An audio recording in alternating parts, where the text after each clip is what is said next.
2018 Kia Rio. Customer states, check my catalytic converter. Oh, 83,978 miles. They want their catalytic converter checked because it's time to check it. It's got 83,000 miles. We said, well, does it run bad? No. Do you have a check engine light on? No. Why do you want your catalytic converter checked? Shouldn't it be checked with 80,000 miles? Okay.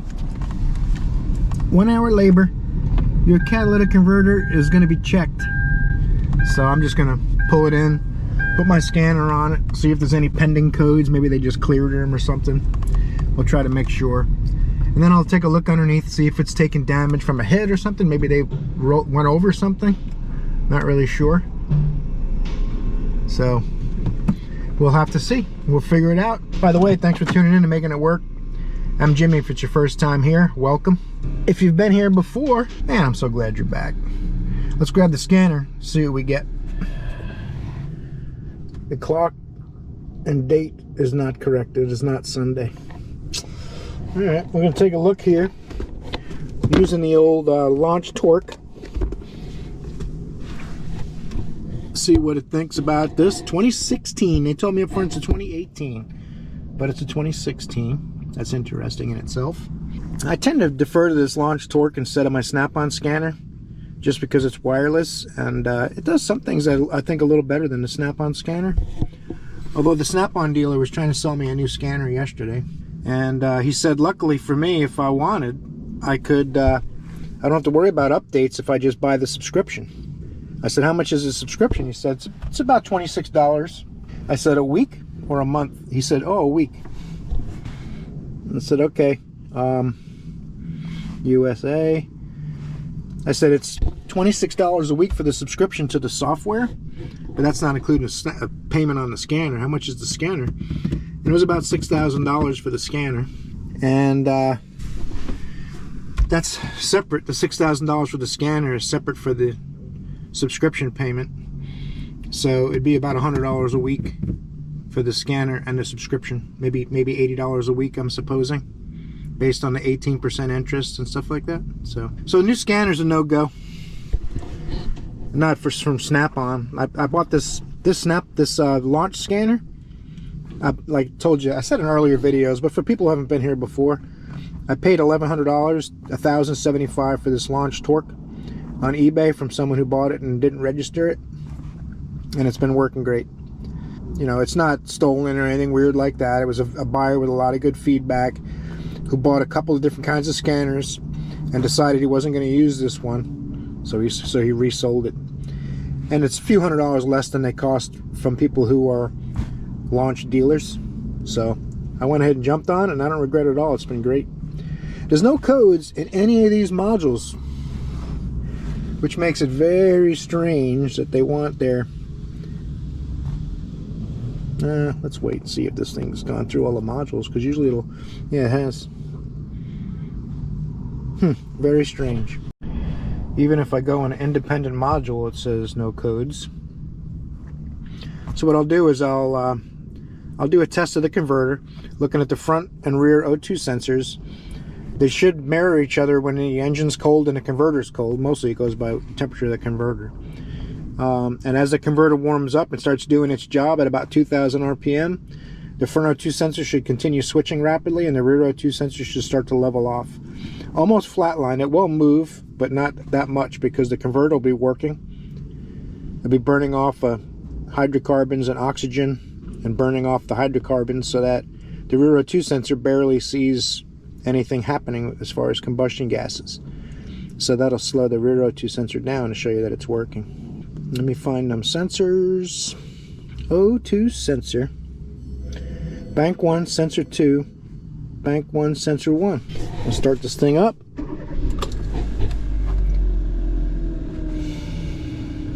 Let me give this a minute. I wanted to, you know, as far as the Snap-on scanners go, I'm not harping on Snap-on, I'm anti-Snap-on. They're just super expensive.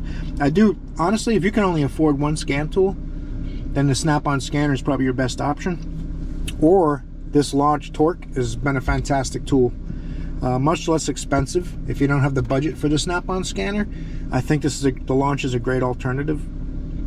Some of the Autel scanners are pretty good now, and they've gotten rid of all the lawsuits they had from stealing software and reverse engineering a lot of manufacturer software without licensing and stuff. So they've taken care of a lot of that mess. But I still kind of steer away. Autel is my third option just because of that history. But they make great scanners. So if that doesn't bother you, then the Autel stuff's real good. They're all made in China. Snap-on scanners, Launch scanners, Autel scanners are all made in China. So don't let anyone tell you otherwise. The ones that are sold by Launch in the USA, there's a US dealer for the Chinese manufacturer, and they're made to favor US brands instead of Chinese for that market. But they're all made in the same place. So don't let anyone tell you they cost twice as much because they're made in the US and things like that. They're not. They cost twice as much because the importer charges more.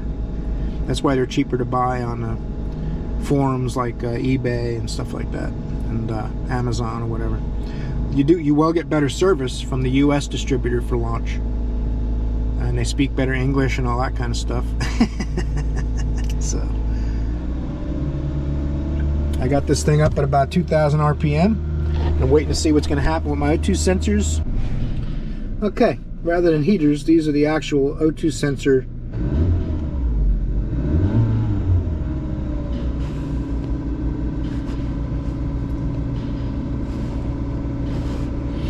I can grow this graph, which is one of the things I like about it.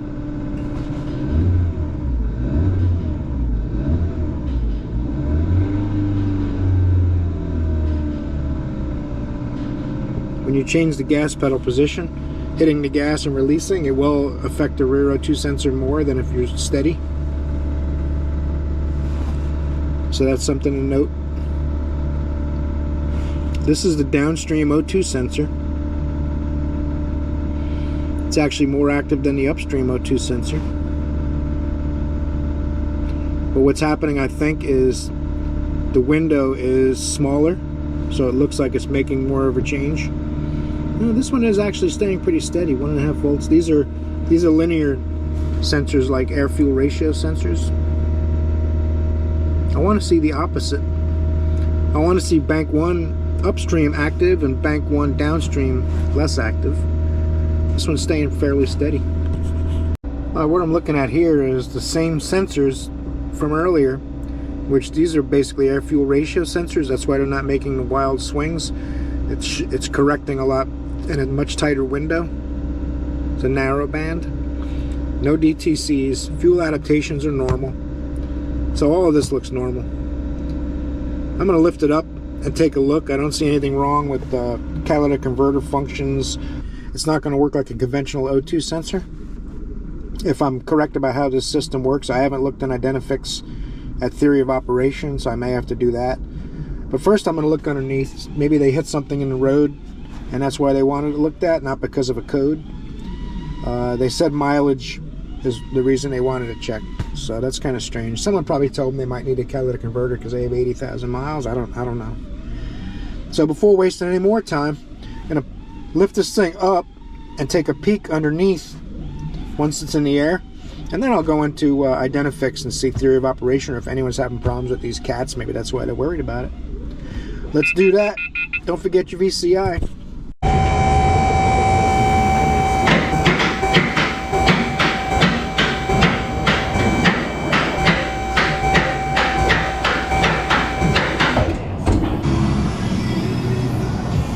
Front catalytic converter, way too high to take any damage on the road.